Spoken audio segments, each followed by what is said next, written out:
നമസ്കാരം. മറുനാടൻ മലയാളി പെന്തക്കോസ്ത് കോൺഫറൻസുകൾക്ക് വീണ്ടും വേദി ഒരുങ്ങുകയാണ്. കാനഡയിലും പരിസര പ്രദേശങ്ങളിലുമായി ചിതറിക്കിടക്കുന്ന ദൈവസഭകളെ ചേർത്തിണക്കിക്കൊണ്ട് നടത്തപ്പെടുന്ന അനുഗ്രഹിക്കപ്പെട്ട ഒരു കോൺഫറൻസാണ് Pentecostal conference of Indo Canadians, അതായത് PCIC. 2024 അതിൻ്റെ പ്രഥമ കോൺഫറൻസ് നടന്നു. ഇപ്പോൾ വീണ്ടും 2026 ഓഗസ്റ്റ് 13 മുതൽ 16 വരെ കാനഡയിലെ ആൽബർട്ട പ്രവിശ്യയിലെ കാൽഗറി എന്ന് പറയുന്ന സ്ഥലത്ത് PCICയുടെ രണ്ടാമത് കോൺഫറൻസ് നടക്കുകയാണ്. ഇതോടുള്ള ബന്ധത്തിൽ പ്രസ്തുത കോൺഫറൻസിൻ്റെ പ്രഥമ ഒരുക്കങ്ങളെക്കുറിച്ച് അതിൻ്റെ മറ്റ് വിവരങ്ങളുമായി കോൺഫറൻസിൻ്റെ publicity and media convener brother Wilson Samuel നമ്മോടൊപ്പം ചേരുകയാണ്. നമുക്ക് അദ്ദേഹത്തെ കേൾക്കാം. ഈ അഭിമുഖത്തിലേക്ക് സ്നേഹപൂർവ്വം സ്വാഗതം ചെയ്യുന്നു. Thank you. PCIC എനിക്ക് തോന്നുന്നു ആദ്യമായിട്ട് മലയാളി പെന്തക്കോസ്ത് കോൺഫറൻസുകളൊക്കെ ധാരാളം ഉണ്ടെങ്കിലും പ്രത്യേകിച്ച് കാനഡ ബേസ് ചെയ്തുകൊണ്ട് ഒരു കോൺഫറൻസിന് കൂടെ സാധ്യത തെളിയുകയാണ്. കഴിഞ്ഞ 2024 പ്രഥമ സമ്മേളനം നടന്നു. 2026 അതിൻ്റെ രണ്ടാമത്തെ കോൺഫറൻസ് നടക്കുകയാണ്. ഒന്നാമത്തെ കോൺഫറൻസ് എങ്ങനെയായിരുന്നു? അത് അത്രമാത്രം അതിൻ്റെ ആ ഒരു സ്വാധീനത ഈ രണ്ടാമത്തെ കോൺഫറൻസിലുണ്ടോ? കോൺഫറൻസിൽ ഇത്രയും ശക്തമാക്കത്തക്ക രീതിയിൽ ഒന്നാമത്തെ കോൺഫറൻസ് അത്രത്തോളം മനോഹരമാക്കി നടത്തുവാനായിട്ട് കഴിഞ്ഞിട്ടുണ്ടോ? സഭകളെ അത് സ്വാധീനിച്ചിട്ടുണ്ടോ? ഹാർവെസ്റ്റിയുടെ എല്ലാ പ്രേക്ഷകർക്കും ഹൃദയപൂർവ്വം സ്നേഹവന്ദനം. ഇന്ന് പ്രിയ ബ്രദറിനോടൊപ്പം ഇവിടെ ആയിരിക്കാൻ സാധിച്ചില്ല. ഞാൻ അതീവ സന്തോഷത്തിലാണ്. ദൈവകൃപയാൽ 2024 കോൺഫറൻസ് ഒത്തിരി അനുഗ്രഹമായിരുന്നു. ബിക്കോസ് അത് ആദ്യമായിട്ട് നടന്നുകൊണ്ട് ബിക്കോസ് നമുക്കൊരു എങ്ങനെയായിരിക്കും ഒരു ചിന്തയുണ്ടായിരുന്നു. എങ്കിലും ദൈവകൃപയാൽ നല്ല അനുഗ്രഹിക്കപ്പെട്ട രീതിയിൽ ആ മീറ്റിംഗ് 4 ദിവസം നടക്കുന്ന ദൈവകൃപ 3 ദിവസം നടക്കുന്ന ദൈവകൃപ ചെയ്തു. അതെ, അവിടെ ഉണ്ടായിരുന്ന സഭകളൊക്കെ ആത്മാർത്ഥമായിട്ട് സഹകരിച്ചു. അത് ഹാർവെസ്റ്റ് ടിവിയിൽ ലൈവ് ഉണ്ടായിരുന്നു. ഒത്തിരി പേർക്ക് അനുഗ്രഹമായി. ബിക്കോസ് അടുത്ത ദിവസം അനേകർ കടന്നു വന്ന് സംബന്ധിക്കുവാനും വചന ശുശ്രൂഷ വർഷിപ്പ് ഒത്തിരി അനുഗ്രഹമായിട്ട് ഫീൽ ചെയ്തു. അപ്പം അന്ന് തീരുമാനിച്ചപ്പോൾ എവറി 2 years നമുക്കത് കാനഡയുടെ വിവിധ പ്രോവിൻസിൽ നടത്തണമെന്ന് അന്നത്തെ കോർഡിനേറ്റേഴ്സ് എല്ലാവരും തീരുമാനിച്ചു. ദൈവകൃപയാൽ ഈ വർഷം ഇത് കാൽഗറി വെച്ച് നടക്കുക. കാൽഗറിയിൽ നടക്കുക. എന്താണ് നമ്മുടെ രണ്ടാമത്തെ കോൺഫറൻസിന്റെ PCIC രണ്ടാമത്തെ കോൺഫറൻസിന്റെ ഒരുക്കങ്ങളൊക്കെ എത്രത്തോളമായി? അതിന്റെ പ്രാരംഭ ക്രമീകരണങ്ങളൊക്കെ എന്തെല്ലാം ചെയ്യാൻ കഴിഞ്ഞിട്ടുണ്ട്? ദൈവകൃപയാൽ അതിന് വെന്യൂ ബുക്ക് ചെയ്തു. കാൽഗറിയിലുള്ള Calgary Best Western Calgary premier hotel and conference സെന്ററിൽ വെച്ച് നടക്കുന്നത്. ഓഗസ്റ്റ് 13 തൊട്ട് 16 വരെ വ്യാഴാഴ്ച വൈകിട്ട് തുടങ്ങി സൺഡേ ആരാധനയോടുകൂടി കർത്തൃമേശയോടുകൂടി അത് അവസാനിക്കാനാണ്. അപ്പോൾ അവിടെ ബുക്ക് ചെയ്തു. അതിൻ്റെ വെബ്സൈറ്റ് ഞങ്ങൾ ക്രമീകരിച്ചിട്ടുണ്ട്. അതിലെല്ലാ ഇൻഫർമേഷൻസും അതിൽ കൊടുത്തിട്ടുണ്ട്. ലൈക്ക് രജിസ്ട്രേഷൻ ഉണ്ട്, അതിൻ്റെ എല്ലാ ഡീറ്റെയിൽസും. രജിസ്ട്രേഷൻ ആൾക്കാർ ചെയ്ത് തുടങ്ങി. സോ ഇനിയിപ്പം വരുന്ന ദിവസങ്ങളിൽ കുറച്ചുകൂടെ നല്ലതായിട്ട്. അതുപോലെ പ്രഭാഷകര്, പിന്നെ സംഗീത ശുശ്രൂഷകര്, ഇവരെയൊക്കെ ഏകദേശം രജിസ്ട്രേഷൻ ആക്ച്വലി നമുക്ക് ഫ്രീ രജിസ്ട്രേഷന് ഫീസ് ഒന്നുമില്ല. അപ്പോൾ ആൾക്കാർക്ക് ഫ്രീ ആയിട്ട് രജിസ്റ്റർ ചെയ്യാൻ നമ്പർ കിട്ടും. പിന്നെ ദൈവകൃപയാൽ പ്രഭാഷകരെ തീരുമാനിച്ചിട്ടുണ്ട്. കേരളത്തിൽ നിന്ന് കർത്താവിൻ്റെ കൃപ അനുഗ്രഹിക്കുക ദൈവാസം വരെ pastor Aneesh Thomas, pastor faith Blessan കടന്നു വരുന്നുണ്ട്. US ഒരു പാസ്റ്റർ ജോഷ് മാത്യു, പിന്നെ വാൻകൂറിൽ നിന്നൊരു ഡോക്ടർ ദീപക് മാത്യു. 4 പേരുണ്ട്. അപ്പം 2 പേര് ഇംഗ്ലീഷിലും 2 പേരും മലയാളത്തിൽ. അതെ. എത്രത്തോളം ആളുകളെയാണ് ഇപ്രാവശ്യം പ്രതീക്ഷിക്കുന്നത്? നമ്മൾ ദൈവകൃപയിൽ ആശ്രയിച്ചൊരു നല്ല എമൗണ്ട് ഓഫ് ആൾക്കാരെ പ്രതീക്ഷിക്കുന്നുണ്ട്. 1000 പേർക്ക് വരെ ഇരിക്കാനുള്ള സൗകര്യമുണ്ട് അവിടെ. അതെ, പാർക്കിംഗ് സൗകര്യമുണ്ട്. ഈ കഴിഞ്ഞ പ്രാവശ്യം, അതായത് ആദ്യം നടന്ന കോൺഫറൻസിലും ഒരു നല്ല ജനപങ്കാളിത്തം ഉണ്ടായിരുന്നു. അന്ന് ഈ നമ്മൾ പ്രതീക്ഷിച്ചതുപോലെ തന്നെ കാനഡയിലും പാർശ്വപ്രദേശങ്ങളിലൊക്കെയുള്ള സഭകളൊക്കെ ആത്മാർത്ഥമായിട്ട് പങ്കെടുക്കാനായിട്ട് കഴിഞ്ഞിട്ടുണ്ട്. ദൂരം കൂടുതൽ പേര് കടന്നു വരാൻ സാധിച്ചില്ല. എങ്കിലും ഒത്തിരി പേര് കഴിയാവുന്നിടത്തോളം ആൾക്കാർ കടന്നു വന്നു. ഇപ്രാവശ്യം കാൽഗരിയിലായതുകൊണ്ട് കുറച്ചുകൂടി ആൾക്കാരെ എക്സ്പെക്ട് ചെയ്യുന്നുണ്ട്. ഈ രണ്ടാമത്തെ കോൺഫറൻസിൽ കഴിഞ്ഞ പ്രാവശ്യത്തിലും അധികം ചില വലിയ ആത്മീയ അനുഗ്രഹങ്ങളാണ് നമ്മൾ പ്രതീക്ഷിക്കുന്നത്.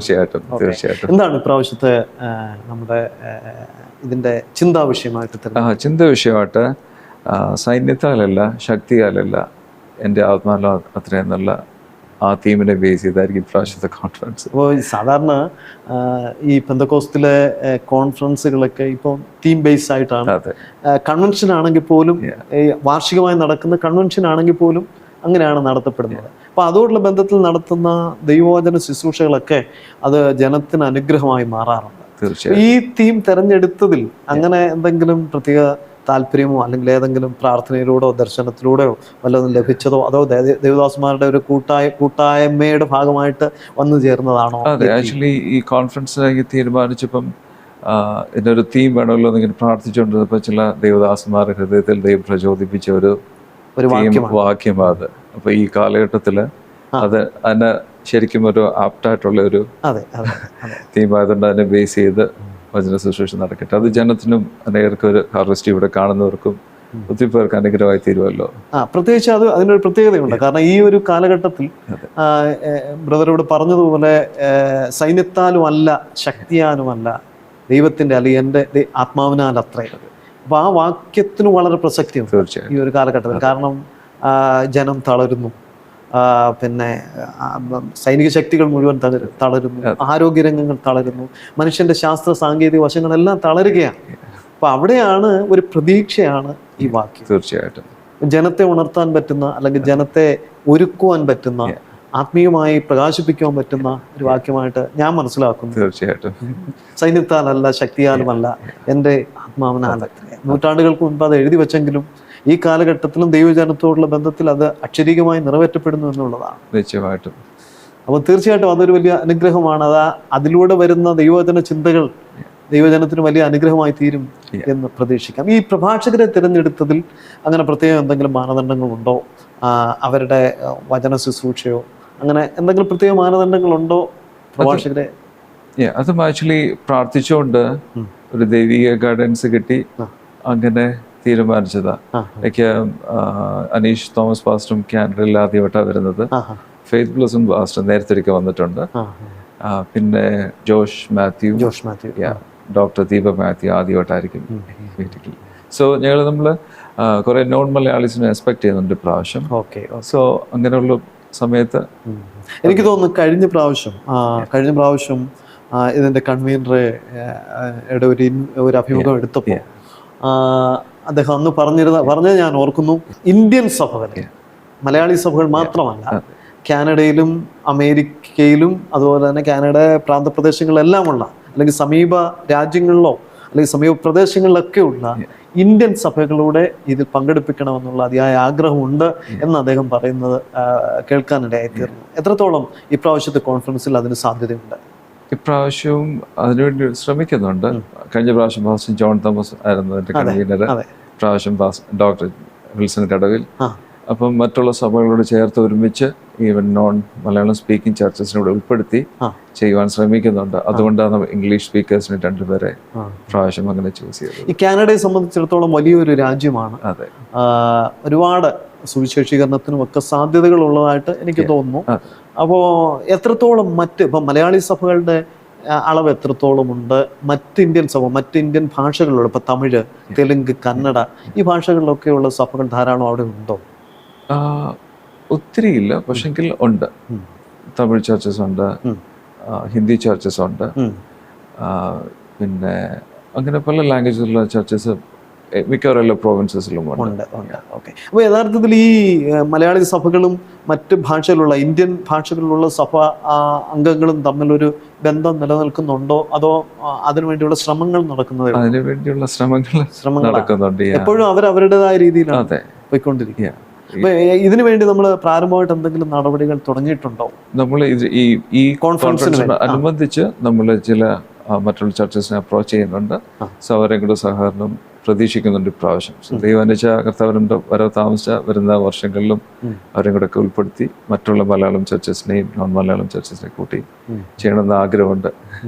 ഈ നമ്മുടെ ഈ കോൺഫറൻസിൽ PCIC കോൺഫറൻസിലെ മലയാള സഭകൾ, സ്വതന്ത്ര സഭകളുണ്ട്, മുഖ്യധാര പെന്തക്കോസ്ത് വർഷങ്ങൾക്ക് മുമ്പ് ആരംഭിച്ച് അതിൻ്റെ പ്രാദേശിക ബ്രാഞ്ചുകളായൊക്കെ കൂടി വരുന്ന സഭകളുണ്ട്, അങ്ങനെ വിവിധ ന്യൂജൻ ചർച്ചുകളുണ്ട്, വിവിധ സഭകളിൽ ഇപ്പോൾ കാനഡയുടെ വിവിധ പ്രദേശങ്ങളുമുണ്ട്. അവരുടെ എല്ലാവരുടെയും പങ്കാളിത്തം നമുക്ക് ലഭിക്കുമോ ഈ കോൺഫറൻസിൽ? വലിയൊരു രാജ്യമായതുകൊണ്ട് ബിക്കോസ് എല്ലാവരും ഒരുമിച്ച് വരുന്ന ചെയ്യാന്നുള്ളത് ഇച്ചിരി ഡിഫിക്കൽട്ടായെങ്കിലും പറ്റുന്നിടത്തോളം എല്ലാവരും ഒരുമിച്ച് നിന്ന് ചെയ്യാനുള്ള ശ്രമം നടക്കുന്നത്. അതെ, ഈ വലിയൊരു രാജ്യം, ഞാൻ അതാ നേരത്തെ ചോദിച്ചത്, ഈ വലിയ രാജ്യമായതുകൊണ്ട് ഇങ്ങനെ ചെതറിക്കിടക്കുന്ന വിവിധ ഇടങ്ങളിൽ ചെതറിക്കിടക്കുന്നുണ്ട്. അപ്പൊ ഈ സഭകളുടെ ഒരു കണക്കെടുപ്പോ അല്ലെങ്കിൽ അവരെ എല്ലാം കൂടെ ഒന്ന് കൂട്ടി യോജിപ്പിക്കാനുള്ള ഒരു ശ്രമമോ ഈ സംഘാടകരിൽ നിന്നോ അല്ലെങ്കിൽ പുതിയ എക്സിക്യൂട്ടീവ്സിൽ നിന്നോ ഉണ്ടായിട്ടുണ്ടോ എന്നാണ് ഞാൻ ചോദിച്ചത് നേരത്തെ. അത് ആ ഒരു നല്ല കാഴ്ചപ്പാട് കൂടിയാ തുടങ്ങിയത് PCIC എന്നുള്ള കോൺഫറൻസ് തുടങ്ങി. അപ്പം നിശ്ചയമായിട്ട് ഞാൻ വിശ്വസിക്കുന്നു, കഴിഞ്ഞ പ്രാവശ്യം ജോൺ തോമസ് പാസ്റ്റർ പറഞ്ഞ പോലെ ഇപ്പോഴുള്ളവരും എക്സിക്യൂട്ടീവ്സും കഴിഞ്ഞ ഉള്ളവരും പലരും ഉണ്ട്. സോ അപ്പം നിശ്ചയമായിട്ട് ഞാൻ വിശ്വസിക്കുന്നു എല്ലാവരും ഒരുമിച്ച് ഒരു തീരുമാനമെടുത്ത് ആ രീതിയിൽ മുന്നോട്ട് കൊണ്ടുവന്ന പോകാൻ കഴിയും, അങ്ങനെ ഒരു വിശ്വാസമുണ്ട്. അതുപോലെ തന്നെ ഏതൊരു കോൺഫറൻസിൻ്റെയും മറ്റൊരു വലിയ ഏറ്റവും അവശ്യ ഘടകമാണ് സംഗീത ശുശ്രൂഷ. പെന്തക്കോസ്ത് കോൺഫറൻസുകളെ സംബന്ധിച്ചിടത്തോളം സംഗീതത്തിന് വളരെ പ്രാധാന്യം ഉണ്ട്. ഇപ്പം PCICയുടെ രണ്ടാമത്തെ ഈ കോൺഫറൻസിൽ ആരാണ് ആരാണ് ആരാധന നയിക്കുന്നത്? നമ്മുടെ US doctor Tom Philip Devadasan worship lead ചെയ്യാനായിട്ട് കടന്നു വരുന്നത്. കൂടെ നല്ലൊരു ബാൻഡുണ്ട്. ഓക്കെ, അപ്പോൾ തന്നെ PCICയുടേതായ നേതൃത്വത്തിൽ കൊയർ അങ്ങനെ എന്തെങ്കിലും ക്രമീകരണം ചെയ്യുന്നുണ്ട്? തീർച്ചയായിട്ടും ഈ വരുന്ന ദിവസങ്ങളിൽ അതിനുവേണ്ടിയുള്ള കാനഡയിലെ ചർച്ചുകളുടെ ഗായക സംഘങ്ങളെ ഉണ്ട്. മെയിൻലി നമ്മുടെ ലോക്കൽ കാൽഗരി, ബിക്കോസ് അവിടെ നടക്കേണ്ട കാൽഗരി എഡ്മണ്ടണിലുള്ള ചർച്ചസിന്റെ പാർട്ടിസിപ്പേഷനോട് കൊയറൊക്കെ രൂപീകരിച്ച് ഈ കാൽഗറി, അതായത് പ്രത്യേകിച്ച് ആൽബർട്ട പ്രവിശ്യ, ഇവിടെ എത്രത്തോളം നമ്മുടെ മലയാളി സഭകൾക്ക് സാധ്യതകളുണ്ട്? ധാരാളം സഭകളുണ്ടോ? ഉണ്ട്. ഇപ്പം ഞാൻ 2009 ഞങ്ങൾ കുടുംബമായിട്ട് കാനഡയിലോട്ട് പോയത്. സോ അതിനുശേഷം അന്ന് വളരെ 1-2 ചർച്ചസേ ഉള്ളത്. ഇപ്പം അനേകം ചർച്ചസായി കാൽഗരിയിലും എഡ്മണ്ടണിലും. കാനഡ നോക്കിക്കഴിഞ്ഞാൽ ഒത്തിരി പേര് മൈഗ്രേറ്റ് ചെയ്ത് ഒത്തിരി ചർച്ചസ് സ്റ്റാർട്ട് ആയിട്ടുണ്ട്. പ്രത്യേകിച്ച് യുവജനങ്ങൾ പഠനത്തിനും മറ്റാവശ്യങ്ങൾക്കുമായിട്ടൊക്കെ ഒരുപാട് പേര് കാനഡയിലേക്ക് വരുന്നുണ്ട്. ടോം ഫിലിപ്പ് ആണ് സംഗീത ശുശ്രൂഷ ലീഡ് ചെയ്യുന്നത്. തീർച്ചയായിട്ടും അതൊരു വലിയ അനുഗ്രഹമായി തീരട്ടെ. അതുപോലെ കോൺഫറൻസിൻ്റെ മറ്റൊരു പ്രധാന ഘടകമാണ് ഈ വചന ശുശ്രൂഷ എന്നുള്ളത്. നമ്മൾ അവരെ പ്രഭാഷകരെ കുറിച്ച് പറഞ്ഞു കഴിഞ്ഞു, തീം എന്താണെന്ന് പറഞ്ഞു കഴിഞ്ഞു. അപ്പോൾ എങ്ങനെയാണ് ഈ പ്രോഗ്രാമിനെ ഓരോ കാറ്റഗറൈസ് ചെയ്യുന്ന, അതായത് കുട്ടികൾക്ക്, മുതിർന്നവർക്ക്, സഹോദരിമാർക്ക് അങ്ങനെ എന്തെങ്കിലും പ്രത്യേകിച്ച് സെഷനുകളായിട്ടാണോ അതോ ഇംഗ്ലീഷ് മലയാളം ആയിട്ട് രണ്ടായിട്ട് തിരിച്ചാണോ? എങ്ങനെയാണ് പ്രോഗ്രാം ചെയ്യാനായിട്ട് ഉദ്ദേശിക്കുന്നത്? മലയാളത്തിലും മീറ്റിംഗ് നടക്കുന്നുണ്ട്, അതേസമയം ഇംഗ്ലീഷിലും നടക്കുന്നുണ്ട് സെയിം ടൈമിൽ. പിന്നെ കുഞ്ഞുങ്ങൾ 2 വേദികളായിട്ട് നടത്താനാണ് 2 വേദികളിലാണ്. പിന്നെ കുഞ്ഞുങ്ങൾക്ക് വേണ്ടിയിട്ട് വ്യാഴാഴ്ച വൈകിട്ട്, വെള്ളിയാഴ്ച രാവിലെ വൈകിട്ട്, ശനിയാഴ്ച രാവിലെ തൊട്ട് ഞായറാഴ്ചയും അവർക്ക് വേണ്ടി 5 തൊട്ട് 12 വയസ്സുള്ള കുഞ്ഞുങ്ങൾക്ക് വേണ്ടി സെപ്പറേറ്റ് സെഷൻ VBS പോലെ ചെയ്യുന്നുണ്ട്. അതുപോലെ ലേഡീസിന് വേണ്ടിയിട്ടും മീറ്റിംഗ് ഉണ്ടാവും ഒരു ദിവസം. പിന്നെ 1-2 സെമിനാറും അതോടൊപ്പം നടത്താൻ ആഗ്രഹിക്കും. അപ്പൊ ഈ ലേഡീസിന് ആരാണ് സന്ദേശം നൽകാൻ ഉദ്ദേശിക്കുന്നത്? അങ്ങനെ വല്ലതും പ്രത്യേക പ്രഭാഷകരെ, സഹോദരിമാരെ വല്ലതും നിയോഗിച്ചിട്ടുണ്ടോ? ഇതുവരെ ആയിട്ടില്ല, പക്ഷെ എങ്കിലും മിക്കവാറും നോക്കുന്നുണ്ട്. ഇല്ലെങ്കിൽ പിന്നെ ലോക്കലി അറേഞ്ച് ചെയ്യാനായിട്ടുള്ള സംഭവങ്ങൾ. ഫുഡ് ആൻഡ് അക്കോമഡേഷൻ, അതിനെക്കുറിച്ചൊന്ന് സംസാരിക്കും നമുക്ക്. സാധാരണ ഇത്തരത്തിലുള്ള കോൺഫറൻസുകളൊക്കെ നടക്കുമ്പോൾ വളരെ പ്രധാനപ്പെട്ട ഒരു ഘടകമാണ് അതും. കാരണം വരുന്ന അതിഥികളായി വരുന്ന ദൈവദാസന്മാർക്ക്, അതുപോലെ തന്നെ വിശ്വാസി സമൂഹത്തിന് അവരെ നന്നായി സ്വീകരിക്കുകയും അവർക്ക് വേണ്ട താമസ സൗകര്യം, ഭക്ഷണ ക്രമീകരണം എല്ലാം കൃത്യമായി ഒരുക്കേണ്ടത് സംഘാടക സമിതിയുടെ, പ്രത്യേകിച്ച് ലോക്കൽ കൺവീനേഴ്സിൻ്റെയും കൂടെ ഒക്കെ ചുമതലയാണ്. അപ്പോൾ എങ്ങനെയാണ് അത് ക്രമീകരിക്കുന്നത്? എവിടെയായിട്ടാണ് ക്രമീകരിക്കുന്നത്? നമ്മൾ ഇപ്രാവശ്യം ഹോട്ടലിൽ നടത്തുന്നതുകൊണ്ട് അവിടെ തന്നെ അക്കോമഡേഷനും ഫുഡിൻ്റെ അറേഞ്ച്മെന്റ്സും ചെയ്തിട്ടുണ്ട്. അവിടെ തന്നെയാണ് അവിടെ തന്നെ അതിനുവേണ്ടിയുള്ള ഡിസ്കൗണ്ടഡ് റേറ്റിൽ അക്കോമഡേഷൻ അറേഞ്ച് ചെയ്തിട്ടുണ്ട്. ഈ ദിവസങ്ങളിൽ വെബ്സൈറ്റിൽ കംപ്ലീറ്റ് ഡീറ്റെയിൽസ് ഉണ്ട്. അതുകൊണ്ട് ഫുഡിൻ്റെയും മെനുവും അതിൻ്റെ പ്രൈസിങ്ങും അതിൽ കൊടുത്തിട്ടുണ്ട്. കോൺഫറൻസിൻ്റെ ഏകദേശ വിശേഷങ്ങൾ നമ്മൾ അറിഞ്ഞു കഴിഞ്ഞു. ഇനി മറ്റൊരു കാര്യം, വളരെ സമയം ചിലവഴിച്ച്, ഏറെ പണം ചിലവഴിച്ച് ഒരു വലിയ ആത്മീയ ദൗത്യത്തിന് വേണ്ടി നമ്മൾ മുതിരുകയാണ്. ഈ കോൺഫറൻസ് കാനഡയിലെ അല്ലെങ്കിൽ പാർശ്വപ്രദേശങ്ങളിലെ അല്ലെങ്കിൽ കാനഡ വിവിധ പ്രവിശ്യകളിലെ ദൈവസഭകളെ എങ്ങനെ സ്വാധീനിക്കും എന്നാണ് കരുതുന്നത്? ജനത്തിന് എപ്പോഴും ഒന്നിച്ചു കൂടുവാൻ, ദൈവത്തെ ഒരുമിച്ച് ആരാധിപ്പാനൊക്കെ ഒരവസരം ഉണ്ടാകുന്നത് വലിയൊരു ഭാഗ്യമാണല്ലോ. അതെ. സോ ഇന്നത്തെ ഈ ഒരു സമയത്ത് ജനത്തിനൊക്കെ നല്ല വചനം കേൾക്കുന്നത്, ഒരുമിച്ച് വന്ന് ദൈവത്തെ ആരാധിപ്പാൻ കഴിയുന്നത് ഒക്കെ ഒരു വലിയ അനുഗ്രഹിക്കപ്പെട്ട ഒരു സമയമാണ്. ബിക്കോസ് കാനഡയുടെ വിവിധ സ്ഥലങ്ങളിൽ ദൈവജനത്തിന് ഒരുമിച്ച് വന്ന് എല്ലാവരെയും കാണുവാനും പരിചയപ്പെടുവാനും ദൈവവചനം കേൾക്കുവാനും ദൈവത്തെ ആത്മാവിലും സത്യത്തിലും ആരാധിപ്പാൻ ഒക്കെ കഴിയുന്നത് വലിയൊരു ആത്മീയ ഉണർവും ഒരു ചൈതന്യം ഉണ്ടാകാൻ ഒരു അവസരം ഒരുങ്ങുകയാണ് ഇങ്ങനത്തെ കോൺഫറൻസുകളിൽ, അല്ലേ? സോ അപ്പം ആ ഒരു കാഴ്ചപ്പാടിൽ തുടങ്ങിയത്. ബിക്കോസ് കാനഡയിലെ പല പ്രൊവിൻസിലും ഒത്തിരി മലയാളികളും അല്ലാത്ത ദൈവമക്കളുണ്ട്. സോ അപ്പോൾ കാനഡയുടെ വിവിധ പ്രൊവിൻസസിലൊക്കെ ഇങ്ങനെ മാറി മാറി വൺസ് ഇൻ 2 years നടത്തുമ്പം അവർക്കൊക്കെ ഒരുമിച്ച് വരുവാനും പരിചയപ്പെടാൻ ദൈവത്തെ ആരാധിപ്പാനൊക്കെ കിട്ടുന്ന അവസരങ്ങൾ ഒരു വിലയേറിയ സമയമായിരിക്കും അവരുടെ ജീവിതത്തിൽ. അപ്പം ഞങ്ങൾ വിശ്വസിക്കുന്നത് നിശ്ചയമായിട്ടും ഈ രണ്ടാമത്തെ കോൺഫറൻസും ഒന്നാമത്തെ ഉപരി ദൈവജനത്തിന് വലിയൊരു അനുഗ്രഹത്തിനും ആത്മീയ ഉത്തേജനത്തിനും ആത്മീയ ഉണർവിനും ദൈവമക്കൾക്കും ദൈവസഭകൾക്കും അതൊരു കാരണമായി തീരുമെന്ന് പ്രതീക്ഷിക്കുന്നു. PCIC രണ്ടാമത് കോൺഫറൻസിനെ കുറിച്ച് ഏകദേശം ഒരു ധാരണ നമ്മുടെ പ്രേക്ഷകർക്ക് കിട്ടിക്കഴിഞ്ഞു. അപ്പോൾ പ്രധാനമായി അറിയേണ്ട മറ്റൊരു കാര്യം കൂടെ ഉണ്ട്. ആരാണ് ഇതിൻ്റെ പിന്നിൽ? ആരാണ് ഇപ്രാവശ്യത്തെ സംഘാടകർ? ഇപ്രാവശ്യത്തെ general coordinator, national convener doctor Wilson Kadavil. അദ്ദേഹം കാനഡയിലെ സീനിയറായിട്ടുള്ള പാസ്റ്ററാണ്. എഡ്മണ്ടൺ. ഏത് ചർച്ചുമായി ബന്ധപ്പെട്ട്? Maranatha Pentecostal Edmonton. പിന്നെ പബ്ലിസിറ്റി കോർഡിനേറ്റർ ആയിട്ട് ഞാൻ, പ്രയർ കോർഡിനേറ്റേഴ്സ് ആയിട്ട് 3 പാസ്റ്റർമാരുണ്ട്. Pastor Samuel Daniel, pastor Abraham Thomas, pastor Binu Jacob. പിന്നെ ലേഡീസ് പ്രയർ കോർഡിനേറ്റർ ആയിട്ട് ഡോക്ടർ ഷേർലി കുര്യാച്ചൻ. പിന്നെ ലോക്കൽ സെക്രട്ടറി ആയിട്ട് പാസ്റ്റർ മനീഷ് തോമസ്, ട്രഷററായിട്ട് ഡോക്ടർ തോമസ് വർഗീസ്. പിന്നെ ഇംഗ്ലീഷ് കോർഡിനേറ്റേഴ്സ് ആയിട്ട് doctor Nelson Philip, pastor Sam Abraham. അതുകൂടാതെ ഏരിയ റെപ്രസെൻറ്റേറ്റീവ്സ് ആയിട്ട് brother Mathew John, pastor KP Samuel, pastor Binoy Abraham, pastor Samuel Maniyan, pastor Jijo John, pastor Wilson Cherian, pastor Samson P Joy, pastor Victor Pilav, pastor Mathew T. ഇത്രയും പേര് ഏരിയ റെപ്രസെൻറ്റേറ്റീവ്സ് ആയിട്ടുണ്ട്. അതുകൂടാതെ ലോക്കലി ഒരു കമ്മിറ്റി ഉണ്ട്. പിന്നെ ഈ കാൽഗറിയുമായി ബന്ധപ്പെട്ട്, അതായത് ലോക്കൽ കോർഡിനേറ്റേഴ്സ് അങ്ങനെ ആരെങ്കിലും ഉണ്ട്. അതൊരു കുറച്ചുകൂടെ ലാർജ് നമ്പർ ഓഫ് പീപ്പിൾ ഉണ്ട്. കാൽഗറി, എഡ്മണ്ടൺ 2 സിറ്റിയിൽ നിന്ന് ലോക്കൽ കോർഡിനേറ്റേഴ്സ് ആയിട്ട് കുറച്ച് പേര് പ്രാദേശികമായ ക്രമീകരണം എല്ലാം ഒരുക്കുന്ന അവരാണ്. ഒരു കോൺഫറൻസ് ഒരുങ്ങുമ്പോൾ അതിന് പ്രധാനപ്പെട്ട മറ്റ് 2 ഘടകങ്ങളുണ്ട്. ഒന്ന് പ്രാർത്ഥനയാണ്, അതിനെക്കുറിച്ച് നമ്മൾ പറഞ്ഞു കഴിഞ്ഞു. മറ്റൊന്ന് അതിൻ്റെ പബ്ലിസിറ്റിയാണ്. പ്രത്യേകിച്ച് ഇവിടെ ഇരിക്കുന്നത് അതിൻ്റെ പബ്ലിസിറ്റി കൺവീനർ കൂടെയാണ്. ഈ കോൺഫറൻസിൻ്റെ പബ്ലിസിറ്റി, അതിനുള്ള മറ്റ് ക്രമീകരണങ്ങളൊക്കെ എത്രത്തോളം ചെയ്യാൻ കഴിഞ്ഞിട്ടുണ്ട്? ഹാർവസ്റ്റ് ടി ആണ് നമ്മുടെ ഒഫീഷ്യൽ മീഡിയ പാർട്ട്ണർ. ഈ കോൺഫറൻസിൻ്റെ പ്രോഗ്രാം 4 ദിവസം ഹാർവസ്റ്റ് ടിവിയിൽ ലൈവ് പ്രോഗ്രാം ചെയ്യുന്നുണ്ട്. അതുകൂടാതെ നമ്മൾ ഫ്ലയർ ഇറക്കി നമ്മൾ വിവിധ മാധ്യമങ്ങളിൽ നമ്മളതിൻ്റെ ന്യൂസും ഡീറ്റെയിൽഡ് പരസ്യപ്പെടുത്തി വരുന്നു. കൂടാതെ ഹാർവസ്റ്റ് ടിവിയിലും എൻ്റെ വീഡിയോസ് വന്നുകൊണ്ടിരിക്കുന്നു. അതുകൂടാതെ ഫേസ്ബുക്ക് പേജിൽ പേഴ്സണലൊക്കെ ആൾക്കാർ ഷെയർ ചെയ്യുന്നുണ്ട്. പ്രൊമോഷണൽ മീറ്റിംഗ്സ് നടത്തുന്നുണ്ട്. പേഴ്സണലിയും മറ്റു ചർച്ചസിലൊക്കെ പാസ്റ്റേഴ്സ് പോയി ഇതിന് വേണ്ടിയിട്ട് ആത്മാർത്ഥമായിട്ട് ദൈവജനത്തെ, ദൈവദാസന്മാരെ ദൈവസഭ ക്ഷണിച്ചുകൊണ്ടിരിക്കുകയാണ്. നിങ്ങളുടെ വിലയേറിയ പ്രാർത്ഥനയും സാന്നിധ്യവും സഹകരണവും ഞങ്ങൾ സ്നേഹത്തോടെ അഭ്യർത്ഥിക്കുന്നു. നിശ്ചയമായിട്ടും നിങ്ങളുടെ പ്രാർത്ഥനയിൽ കോൺഫറൻസിനെ ഓർക്കുക. ദൈവജന ശുശ്രൂഷയ്ക്ക് കടന്നു വരുന്ന ദൈവദാസന്മാരെ, വർഷിപ്പ് ലീഡ് ചെയ്യാൻ വരുന്നവരെ, എൻ്റെ എല്ലാ ക്രമീകരണങ്ങളെ ഓർത്ത് പ്രാർത്ഥിക്കുക. നിങ്ങൾ ദയവായി കഴിയുമെങ്കിൽ എല്ലാവരും ഒരുമിച്ച് കടന്നു വരിക. രജിസ്ട്രേഷൻ്റെ ലിങ്ക് ഓപ്പൺ ആയിട്ടുണ്ട്. രജിസ്റ്റർ ചെയ്യുക. ഇതൊരു മത്സരം മനോഭാവത്തോടെ ഒരു ചർച്ചിൻ്റെ ഒന്നുമല്ല. കാനഡയിലെ വിവിധ സഭകളുടെ ദൈവമക്കളുടെ ഐക്യത മാത്രം ആഗ്രഹിച്ചുകൊണ്ട് ചെയ്യുന്ന ഒരു കോൺഫറൻസാണിത്.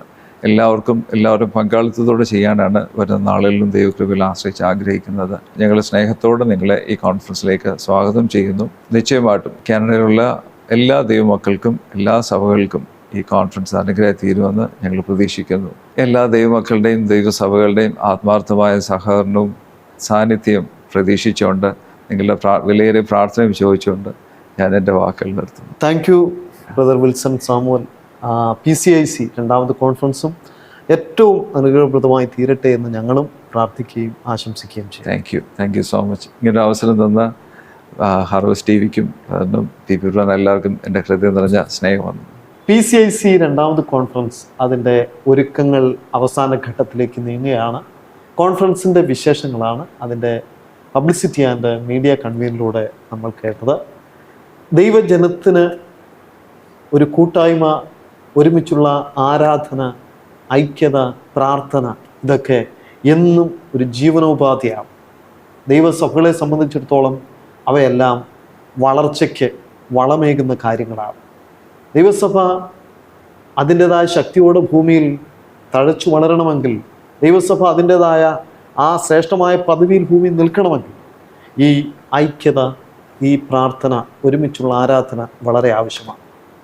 ഇപ്രാവശ്യം കാൽഗറിയിൽ നടത്തപ്പെടുന്ന PCIC കോൺഫറൻസും ആത്മീയ സമൂഹത്തിന്, പ്രത്യേകിച്ച് കാനഡയിലും പരിസര പ്രദേശങ്ങളിലുമുള്ള ദൈവസഭകൾക്ക്, ഭാഷ ഏതുമാകട്ടെ അല്ലെങ്കിൽ വംശങ്ങൾ ഏതുമാകട്ടെ, ദൈവസഭകൾക്ക് വലിയൊരു അനുഗ്രഹത്തിന് കാരണമായി തീരട്ടെ എന്ന് പ്രാർത്ഥിക്കുന്നു. കർത്താവ് നമ്മെ സഹായിക്കും.